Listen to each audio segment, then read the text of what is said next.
বছর পর বাংলাদেশ যাচ্ছি, তো আপনাদের সাথে শেয়ার করবো না সেটা কি হয়। চলো আজকের ব্লগটা আমার বাংলাদেশ যাওয়ার ট্রাভেল নিয়ে। স্বপ্ন যাবে বাড়ি আমার, এই কথাটি যতই আমরা বলি ততই ভালো লাগে। যাই হোক, এখন আমার স্বপ্ন যাচ্ছে বাংলাদেশে, আপনাদের সাথে পুরো ভিডিওটা শেয়ার করছি, কেমন লাগে আপনারা অবশ্যই জানাবেন।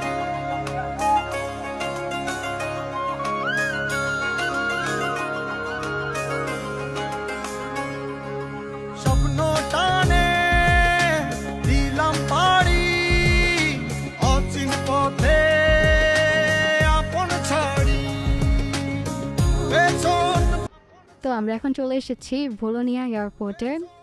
এখন আমরা মালগুলো নিয়ে ঢুকে পড়বো ভিতরের দিকে।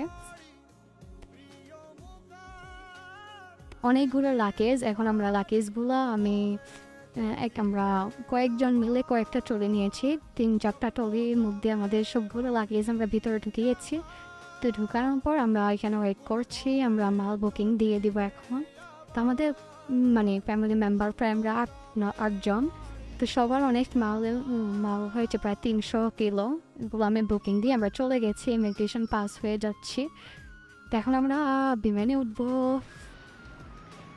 কি যে শান্তি লাগছে, বাংলাদেশের জন্য বিমানে উঠলাম। এত শান্তি, এই ফিলিংসটা আসলে বোঝানো যাবে না কাউকেই। যারা এই অবস্থাতে ছিল বা এই সিচুয়েশন ছিল তারাই বুঝতে পারবে এটার মতো শান্তি মনে হয় আর কিছুই নেই।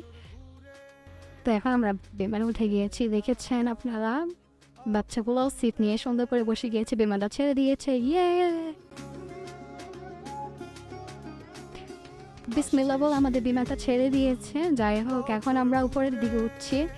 এই মুহূর্তটা একটু ভয় লাগে, আলহামদুলিল্লাহ যদি সুন্দরভাবে যাই পৌঁছাতে পারি আর কি, সবাই দোয়া করবেন। তো এখন বাচ্চাদেরকে কিছু বিমানে উঠিয়ে বসার পরে গিফটগুলো দিয়েছে, কিছু ব্যাগ দিয়েছে, রং পেন্সিল, বাচ্চাদের সময় পাস করার জন্য কিছু জিনিসপত্র দিয়েছে। যাই হোক, এগুলো পেয়ে বাচ্চারা মহা খুশি। এই ব্যাগটা দিয়েছে, ব্যাগগুলো পেয়ে ওরা অনেক খুশি। কারণ খাবার চলে এসেছে, বিমানের খাবার কেমন হয় জানি না, কার কাছে কেমন লাগে, আমার কাছে তো একটু ভালো লাগে না। বাচ্চারা টেস্ট নিচ্ছে কেমন লাগে। যাই হোক, ওরাও একটু খেয়ে ফেলেছে আর কি, একটু করে জাল যেটা ভালো লাগছে। অনেক কিছুই দিয়েছে, 5-6টা আইটেম দেয়, যাই ভালো লাগে তাই খায়, বাকিটা রেখে দেয়, এই আর কি। তো এইভাবে আমার এক পার্টে আমার আসলে ব্লগটা দেওয়া সম্ভব না, তাই আমি 3 পার্টই দিব।